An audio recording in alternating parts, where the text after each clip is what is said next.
Assalamu alaikum. Good evening, ladies and gentlemen. নিশ্চয়ই ভালো আছেন আপনারা সবাই। আমি গত 2 দিন আগে আমি একটা গতকালকে ইয়েস্টারডে আমি একটা পোস্ট দিয়েছিলাম, সেটা হচ্ছে আব্বাসী হুজুরকে নিয়ে, যে আব্বাসী হুজুরের এই মন্তব্যটা কেন, যে উনি গণভোট নিয়ে, আপনারা জানেন যে হ্যাঁ এবং না গণভোট, যেটা এই গণভোট নিয়ে অনেক ধরনের অপপ্রচার হচ্ছে, পার্টিগতভাবে হচ্ছে, বুঝে না বুঝে হচ্ছে, কেউ ভারতীয় এজেন্ডা বাস্তবায়নের জন্য এটা বিরোধিতা করতেছেন, কেউ বিভিন্নভাবে। তো আপনারা জানেন যে আমাদের এই জুলাই বিপ্লবের পরে, আপনার এই 1971 সালে মানে যুদ্ধের পরে, অর্থাৎ স্বাধীনতার পরে বাংলাদেশের কোনো গুণগত পরিবর্তন হয় নাই, কিছু ইনফ্রাস্ট্রাকচার ডেভেলপমেন্ট হয়েছে, বাট যে কারণে একটা দেশকে বসবাসের যোগ্য আপনি মনে করতে পারেন, তার কোনো কিছু সরকার, এই বিগত সরকারগুলো তা করেন নাই।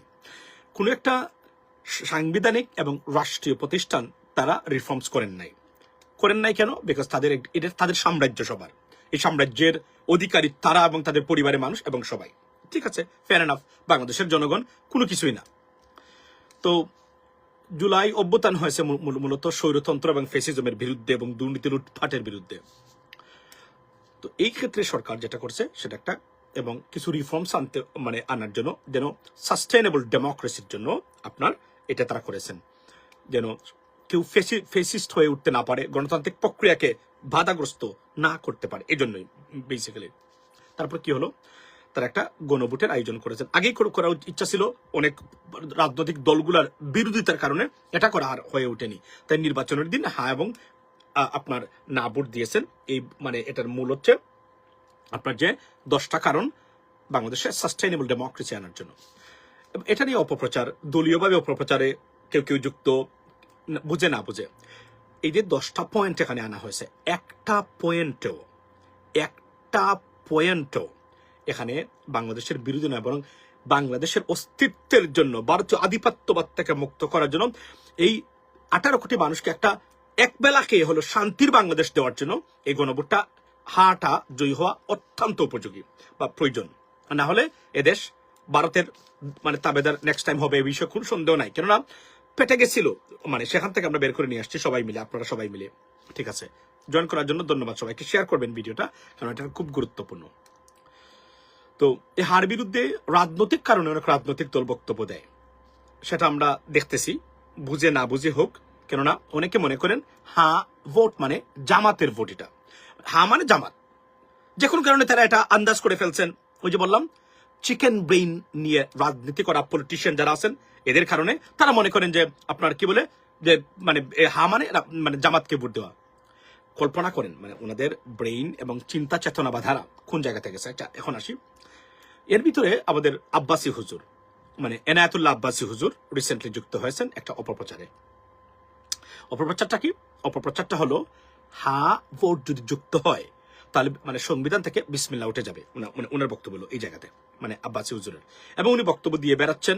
ইভেন এটা না, উনি বলছেন যে মুসলমান থেকে খারিজ হয়ে যাবেন যদি আপনি হ্যাঁ ভোটে দেন। আপনি যদি হ্যাঁ ভোট নাও দেন, নট এ প্রবলেম, এটা আপনি না দিতে পারেন। কিন্তু কোথায় বলেছে যে বিসমিল্লাহ উঠে যাবে সংবিধান থেকে? কোথায় বলেছে? এখন আপনি আমাকে বলেন, 10টা কারণ আমি পড়ে শোনাচ্ছি আপনাদেরকে, একটা কারণের ভিতরে তো এগুলা নাই। তাহলে এই যে উনার মতো একজন ব্যক্তি, যে এই আব্বাসী হুজুর জানেন তো কে? আওয়ামী লীগ ফেসিজমের সময় সবচেয়ে বেশি সুবিধা ভোগ করা যত আলেম আসিলেন, মাঠ মানে মানে মানে আপনার এই চষে বেরিয়েছেন, ওয়াজের মাঠ, আব্বাসী হুজুর অন্যতম, যার বিরুদ্ধে একটা মামলা নেই। আর হচ্ছে তাহিরি, এদের বিরুদ্ধে কোনো মামলা নেই, এবং এরা মোটামুটি একদম মানে, এবং তারা কোনো অবস্থাতে চায়নি তারা কখনোই সরকারের পতন হোক। কেন হয়নি? অথচ এই দেশ যে মানে আওয়ামী লীগের পেটে ছিল না, দেশ ছিল ভারতের পেটে। এটা বোঝার ক্ষমতা তাদেরকে আল্লাহ দেয় নাই, এতটা জ্ঞান পাপি এরা। আচ্ছা, এখন আসি, আর আব্বাসী হুজুরের প্রতি এমনি আমি খুব একটা, প্রথমেই বলে রাখি, আমি একজন আলেমের সন্তান, আমি হুজুরদেরকে খুবই সম্মান করি, সবসময় রেসপেক্ট করি। এর জন্য হুজুরদেরকে নিয়ে উল্টাপাল্টা কথাবার্তা আপনি শুনবেনই না। হতে পারেন আপনি কমি, আপনি হতে পারেন এই দলের, আই ডোন্ট কেয়ার, সব আমার কাছে সমান। এজন্য আমি নামাজ পড়তে গেলে কোন মসজিদে কোন হুজুরের মসজিদ, I never care about that, honestly speaking, I don't care. আমি যে কোন জায়গায় পড়ি, আমি যে কোনো শুক্রবারের নামাজ এক মসজিদ থেকে আরেক মসজিদ থেকে এই মসজিদে, ইভেন আমি বিশ্বাস করেন আমি ওই যে আপনার এই মানে রাসান মসজিদে যেগুলাতে কিভাবে তারা নামাজ পড়ে, এটা অনেক সময় আমার আপনাদের কাছে আশ্চর্য লাগতে পারে, সেখানেও আমি নামাজ পড়েছি। আমি রাইট ককাশিয়ান মস্ক আমাদেরকে এখানে বলে। আমি কাদিয়ানীদের মসজিদেও বিশ্বাস করবেন কিনা জানি না, আমি অ্যাক্সিডেন্টালি আমি মানে আপনার একদিন ইফতার করেছি। এটা বললে তো অনেকে আপনারা মানে, কেননা আমি আমার অফিস থেকে আসছিলাম, মানে কি পড়ে গেছে এই মানে নামাজ আজান পড়ে গেছে এবং কাছাকাছি এরা সবাই আমার দিকে খালি, আচ্ছা এটা একটা অন্য এক্সপিরিয়েন্স, এটা আমি পরে বলবো। এখন মূল জায়গাতে আসুন, আমি বক্তব্যটা দিই। সেটা কি? সেটা হলো উনি বলছেন, আব্বাসী হুজুর বলছেন যে আপনার এটা এই কি এটা হবে আপনার এটা বিসমিল্লাহ থেকে বাদ দেওয়ার ষড়যন্ত্র, উনি এটা বলেছেন। আব্বাসী হুজুরের বিভিন্ন ফতোয়ার বিষয়ে আমি বলি, আমি খুবই ক্ষুব্ধ। বিশেষ করে সালাম নিয়ে যে বলেছেন নন মুসলিমদেরকে সালাম দেওয়াই যাবে না, এটা ইসলামে নিষিদ্ধ। অথচ দেখলাম জাকির নায়েক তথ্য দিয়ে প্রমাণ করেছেন যে আপনি সালাম দিতে পারবেন যদি আপনি চান। আর অনেকগুলা বিষয় আছে, অনেকগুলা বিষয় উনি বলেছেন। প্রতিটা বিষয় আমি দেখছি এগুলার মানে সাথে ইন্টারন্যাশনাল স্কলার যারা আছেন তাদের সাথে ওনার বক্তব্য কোনোভাবে মিলে না।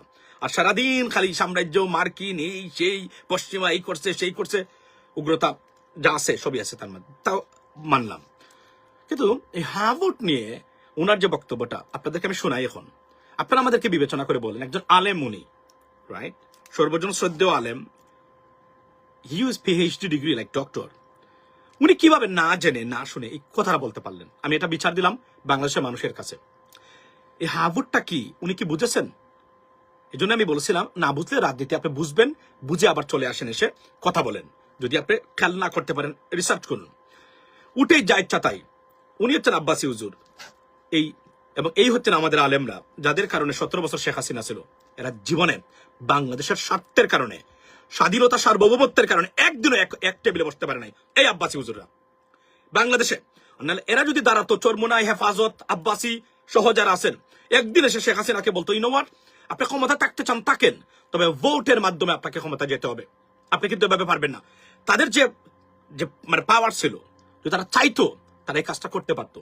কিন্তু কে করলো? নতুন প্রজন্মের মানুষরা রক্ত দিয়ে প্রমাণ করলো যে মানে দেশটাকে তারা স্বাধীন করলো।